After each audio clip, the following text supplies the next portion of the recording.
All right, guys, welcome back to Downtown Rams. As always, I'm your host, Alexis Kraft, joined here with my co host, Jake Ellenbogen, and we are continuing with our 2024 NFL Draft Prospect interviews. And joining us on the show right now, we have Brennan Jackson, defensive end from Washington State. How are you doing, Brennan?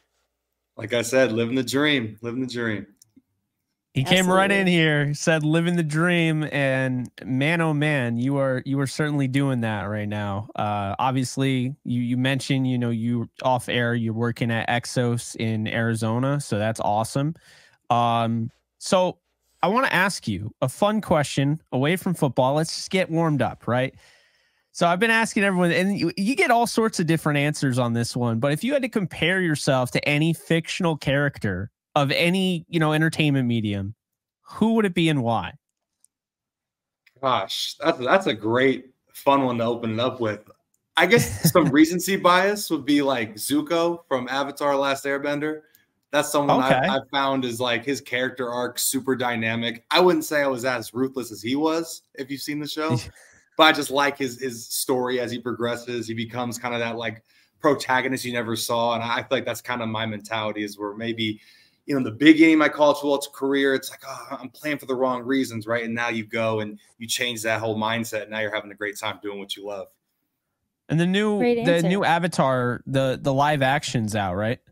Yeah, I actually was watching episode 2 before this, so I'm excited. Okay, to see how all right. It's not too bad. It's actually pretty good right now.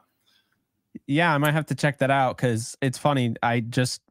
I saw that come up and I thought it wasn't coming out for like a few months and I didn't know it was already out. So yeah, I might check that out. Yeah, it's pretty decent so far. I mean, it's CGI is a little janky at times, but it's been pretty good.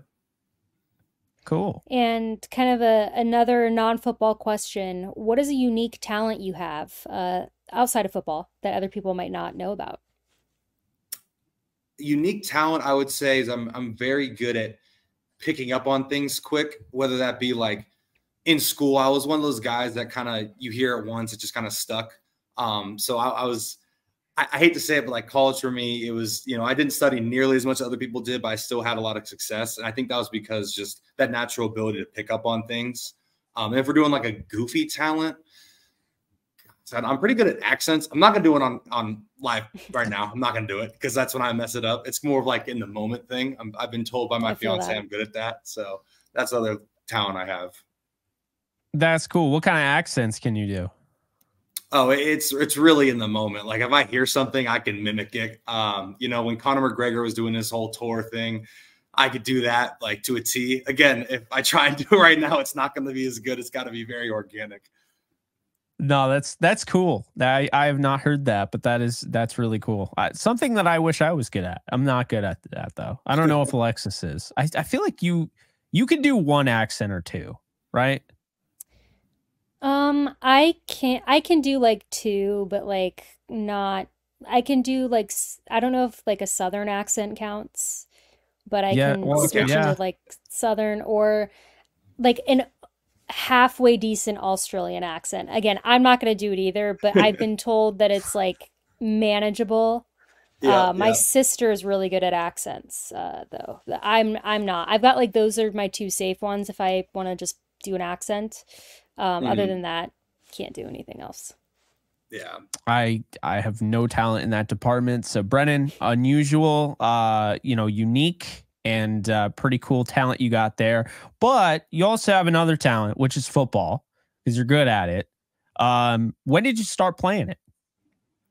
I started playing at 5 years old. I started out with flag football, so I couldn't consider that real football yet, as we all know. But yeah, 5 years old. I actually had the same teammates, had the privilege of having the same teammates all the way up till high school. And that was fantastic because those are lifelong bonds.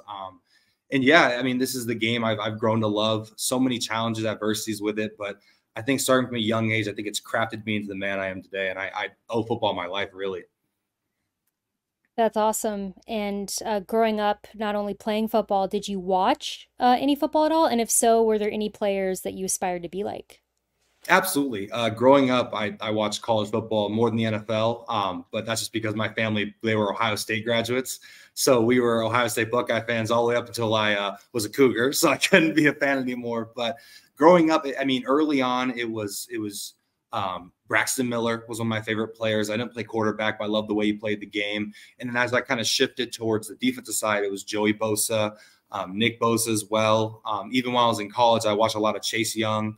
And growing up in the league, I was a big fan of DeMarcus Ware with the Cowboys. He was phenomenal. And really just I've kind of progressed in my football IQ. I've started to watch players that I like to mimic or like to play at. So right now it's Max Crosby, it's Trey Hendrickson. But I just love the game of football. I think you can learn so much about a player by how he plays it if you watch the effort he plays with. And then some guys just talented athletes, you know, like the Bosa brothers. They came from a family of competitors who played in the league. So it's been an amazing journey watching the game. But yeah, growing up, it was Ohio State for sure. You reminded me how long we've been doing this when you said Max Crosby, because he came on our show when he was coming out of Eastern Michigan. And it was funny because I think we had gotten him right before the combine, because he blew up the combine.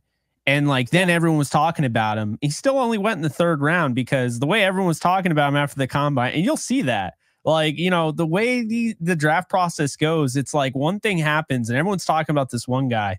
And but yeah, no, that was funny that you mentioned him. So Washington State, what made you choose to go there? Really, a big reason was Mike Leach.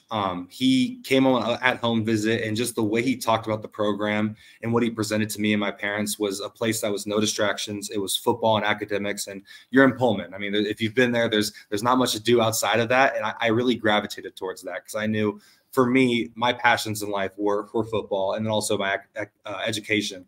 That was a big thing my dad harped on me going out of high school was, hey, you're going to school with an amazing opportunity to get your degree. And I took that to heart, and I knew that Washington State was going to be the best place for me to maximize both of those fields, and I actually graduated my master's not that long ago. So that was thanks to COVID year as well. But I think Mike Leach, when he came into my room and was like, hey, this is what we envisioned for you, it really sold it for me. And, you know, looking back on 6 years, I wouldn't change it. It was an amazing commitment for me, and I love that place. And just looking back at your time there, do you have a favorite memory? Absolutely. It was the 2021 Apple Cup at the Husky Stadium, beating them, ruthlessly beating them, and then storming their field. Best memory I have. That'll do it. That'll do it. So pre-draft process, how's it going for you so far? It's been fantastic. I mean, obviously there's new stressors every day, but like I said, you have the privilege to have this kind of stress. So for me, I'm just taking it in one day at a time and really just enjoying the process of it all. And part of this process for you has been the Senior Bowl and the East-West Shrine Bowl. How was that?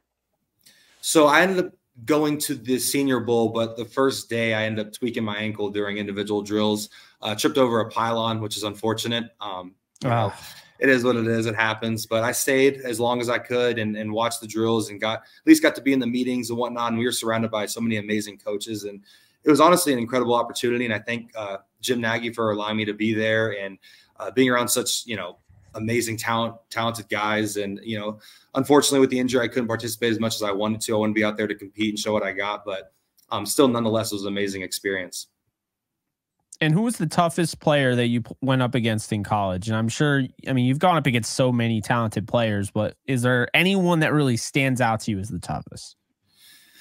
I guess in three, and I guess I can answer this in three. The first one that was the toughest was Aljavera Tucker. That was the first year I was starting and played against him at USC. And he was the guy that you throw everything at him and nothing was sticking at the wall. You know, he was kind of just blocking everything. So that was an amazing challenge.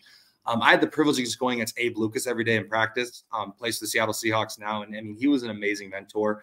He was one of those guys that, you know, would beat you in practice, but then take you over and be like, hey, this is what I saw in your footwork. This is what kind of was your tells. That was huge for my developmental piece. And this past year, Taliesin Fuaga from Oregon State was, I mean, the past 2 years, really, he's been a stout run blocker and amazing in pass protection, super patient with his hands, big body guy, but still can move fairly quickly. And he's a great guy off the field. Got the chance to talk to him at the Senior Bowl. And you can just tell how much he loves the game and the passion he has for it. But he was an incredible player. Yeah, all three of those guys that you mentioned, definitely very talented players who I think a lot of our listeners will recognize just because of how talented they are. But then, you know, going through this process, playing in college, you know, you mentioned these guys going up against them. Was there anyone that you played with throughout your football journey that you're still close with today, or you consider a close friend, or anybody who helped you get where you are on this journey? Yeah, I would say one of the biggest was Nnamdi Aguayo. He graduated a long time ago. He actually does WWE next.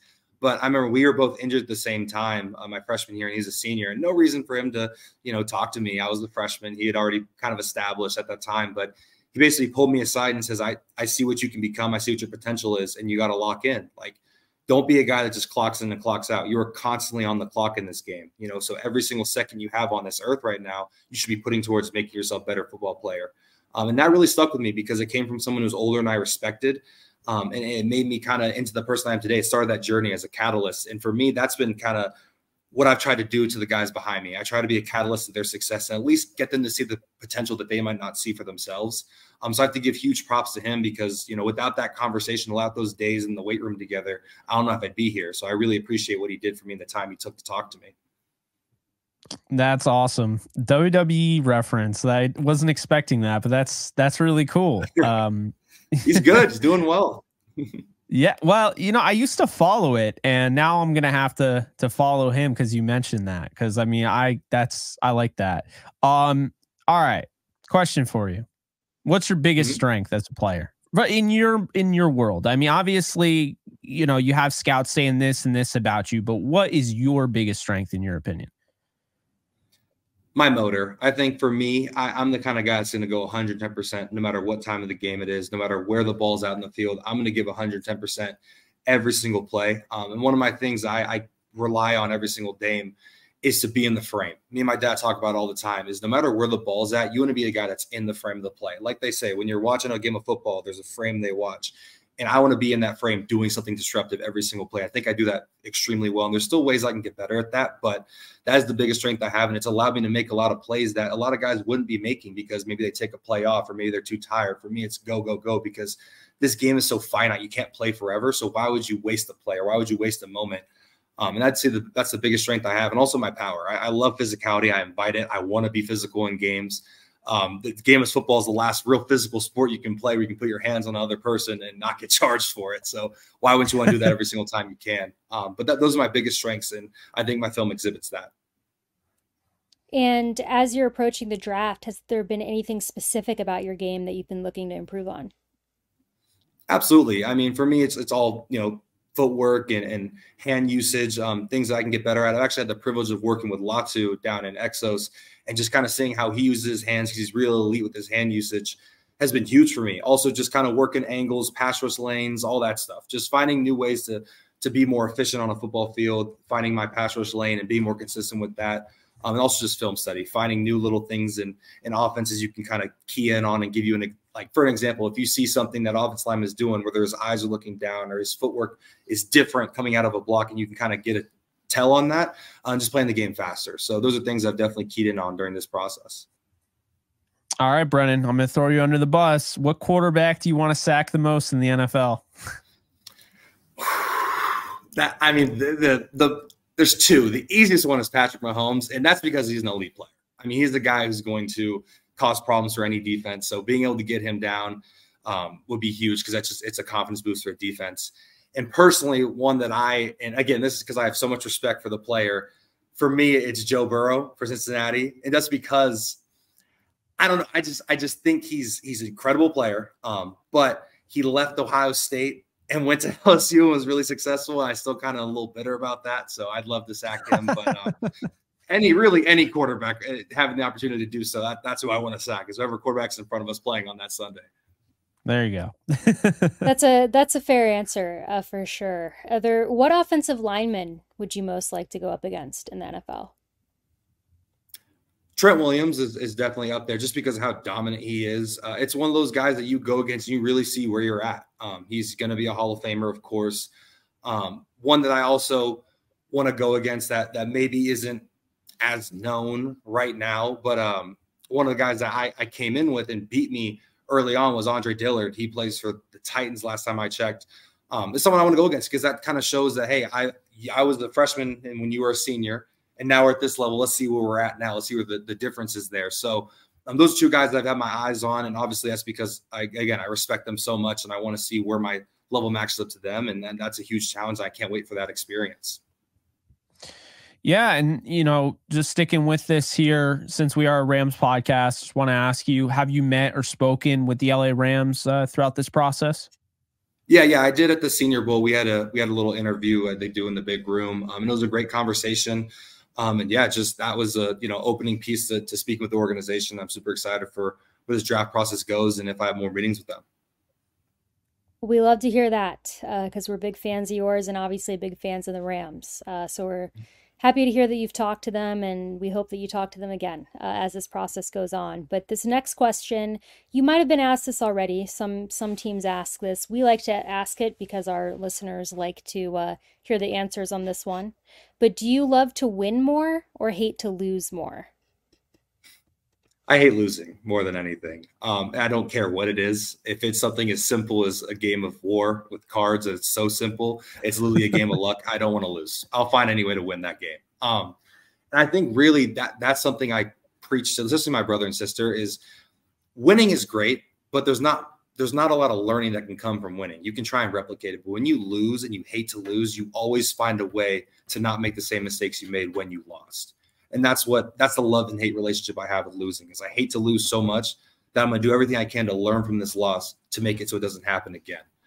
And realistically, like, the whole goal in the NFL is to win games, but you got to build a roster of guys who hate losing so much that they don't let it happen again.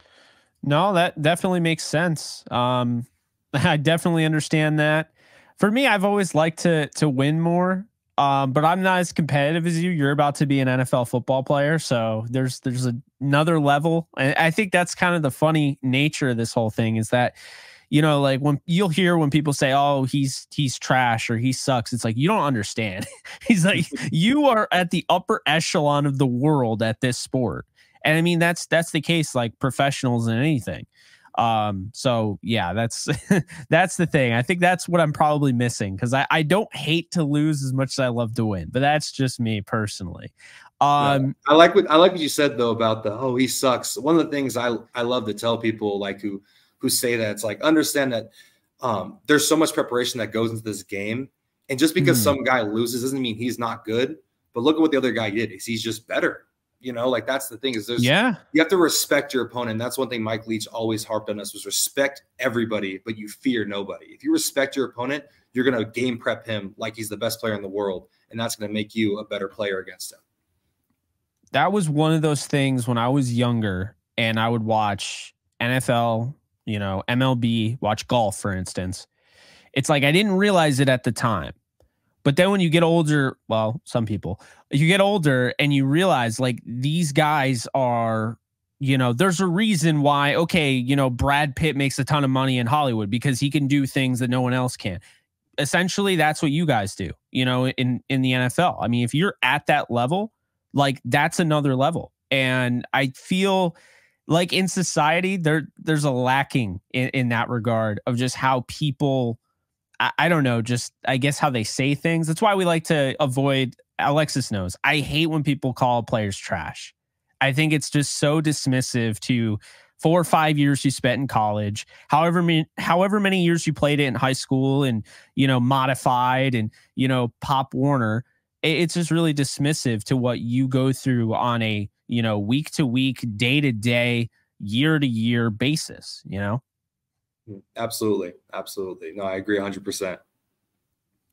And Brennan, to close this out in your own words, who is Brennan Jackson as a player, and who is he as a person? Brennan Jackson as a player is a ruthless player. He's someone who's going to be all around the ball, causing havoc, and he's going to do it with a smile on his face, because he realized that the game of football is a game. You got to love what you do, and if you love what you do, you're going to give your heart to it. And off the field, I'm me. I'm not going to change who I am. I'm going to be me no matter who I'm around, and that's who I want to be. Everyone else is already taken, so might as well be yourself. You gonna wear 80 in the NFL? Because I'd like to see the 80 pass rushers coming back. Jack Youngblood wore 85. Rams legend. Like, He's one of the greatest pass rushers ever. He wore 85. They used to be a thing, and then it went away. Are you going to wear 80 in the NFL if it's available for you? Honestly, I'll wear any number they give me. They can give me 63 for all I care. I'll still wear it. It's funny you mentioned the 80 thing. People are like, oh, you wore it to be flashy. No, I got my number taken. So I was like, you know what? Give me the next available number and I'll just wear it to not cause any issues. So and they're like, you can change it. I'm like, no. And for me, that was a big thing because they're like, oh, you can change your number. But there's the kid that I've never met before whose Chris's gift was buying my jersey, right? So why would I change my number when that was his only gift? Or there's the players who like I said, college football is incredible, but there's people I see walking around Pullman who have my number on. So, like, I'm not going to change my number. Like, they bought that for a reason. I'm not going to change it. I like that. I feel like more players should think like you in the NFL because everyone's changing their number now. Nah, just get what you get and don't throw a fit. We got taught that in elementary school. Oh, boy. 80 is a good number. It is a good number, but we'll see. We'll see if that's your NFL number or not. You'll rock out in whichever one you have. That's what matters. Absolutely. But before we go, we have a question. It's like a 4-part question, and we ask everybody before they leave the interview because Jake and I love recommendations. So we need 4 recommendations. We need a movie recommendation, a TV show, an album, and a snack. And I'm the one that really cares about the snack because I like snacks and I'm always trying to get recommendations for that. Okay, I'm going to need, so you said movie first. Yes. Movie, Blade Runner, not the new one, the old one. Big fan of that. I don't know if you've seen it. I like it. I know. I did. I'll reserve my, I just saw it. I thought it was really boring. I'm sorry. That's okay. Just, there's some nuances that I like. Show, I say this every time, How I Met Your Mother, one of my favorite shows of all time. Oh, it's one of the greatest ever. Thank you. Thank you. I know I'm missing one. What was the other one, if you don't mind me asking? An album and a snack. Ooh, see, I'm like an old head with albums. I'm not really good with knowing the album, but I'm a big fan of the Red Hot Chili Peppers. So really any of their albums I enjoy. So if you haven't listened to them, I'm sure everyone has, but that's kind of like my favorite right now. Also Bailey Zimmerman, he has Religiously, I think is one of his albums, really good as well. Completely out of left field, but I love his music. And then snack, I'm not a big foodie. But if I had to say like my favorite snack sweet, I'm really into fast break bars from Reese's. I was just there and they didn't have too many of them, but Reese's fast break bars are elite candy. And I don't have them too often, but when I do, they're a treat to have. I'm not sure that I've had them. So you're missing out. You're missing out. They're really good. Yeah. They're really, Reese's anything is really good. Yeah, they're definitely elite. Yeah, they're just consistent. I really like Kit Kat. Three Musketeers I liked way more when I was younger. I don't know. The nougat doesn't really hit the same way it used to for me. I don't know if it changed the recipe or. Yeah, I always mixed up Milky Way with Three Musketeers. Like there's still silver packaging. I don't know what the difference is. You couldn't really tell you. Kit Kat also elite. But yeah, Reese's, they're consistent. They're consistently putting up 16-0 seasons with all their candy bars. So big fan of them. Well, that'll be 17-0 to you. Now going to the NFL, they moved to, that, right? You're going to have to play 17 games. Oh, yeah, they moved to 17 games. Yeah. No, yeah, it'll be fantastic. I'm super excited. And also, we could be friends now, even though I crapped on your movie. How I Met Your Mother is the greatest sitcom of all time. So thank you. Thank you. And we will chat about what your reasoning behind not liking my movie recommendation will be. We'll chat about that. Yeah, Jake, you need to give him a full rundown. You have to explain yourself for the Blade Runner. It's just so funny you mentioned that because Alexis and I were just talking about that like 2 weeks ago. I was so excited to watch it. I was like Harrison Ford, like the whole cyberpunk, and it just didn't hit for me. It was really, I don't like slow burns, and Ridley Scott is like the king of the slow burn. So that's really what it came down to. But it took a few viewings for me to like it a lot. I would agree at first. I was like, oh, this is just very slow. There's not much. But then once you kind of look deeper into it, and I'm the guy that goes online and asks for like hints on what I should be looking for, and then I see it and I'm like, oh, I just didn't get it at first. So maybe you're just there, you know, who knows? I mean, as a YouTuber, I pretty much I'm one of the people, the reason why you have like new rock stars and all those YouTubers that break down films, because I'm always fascinated afterwards. I mean, I think her favorite film is Goodfellas, and I just watched that last year. And I'll tell you, some of those scenes are still being argued online today. Like people are still like, well, I don't know, because this could have meant this and this, you know, and it's really fascinating. And I think that's the beauty about movies. And I'm sure, you know, Blade Runner has those. I just didn't pick up on them. But yeah, no, it's just funny you mentioned that, because that's totally me. I will go on. I do not care. I want to see ending explained. I already have my thought process, so it's not screwing with my mind. It's just like, I want to hear another person's take on it, you know? No, absolutely. Wow, Goodfellas. That's a really good one too. Jeez. Yeah, I know. Phenomenal. I can't believe it took Jake so long to watch it. I know, and we've been friends for 5 years now, and that's your favorite movie. And you told me the first year that we knew each other, so bad on my part. Yeah, it's a very, very good film. I like anything by Martin Scorsese. So like, yep. But that's my favorite one. But pretty much anything he does is great, in my opinion. Yeah, he's fantastic. Absolutely fantastic. He's got a great body of films. Yes, he does. 100%. Goat of directors, in my opinion. But anyways, Brennan, thank you so much for coming on the show. We really had a good time talking to you. We're very excited to see what happens. We hope you end up in horns on the Rams, but we're going to be fans no matter where you go, and be cheering you on throughout your career. So stay healthy in this process, and we hope to talk to you soon. Thank you so much. It's been an absolute blast, guys. Absolutely. Take care, man. Thank you.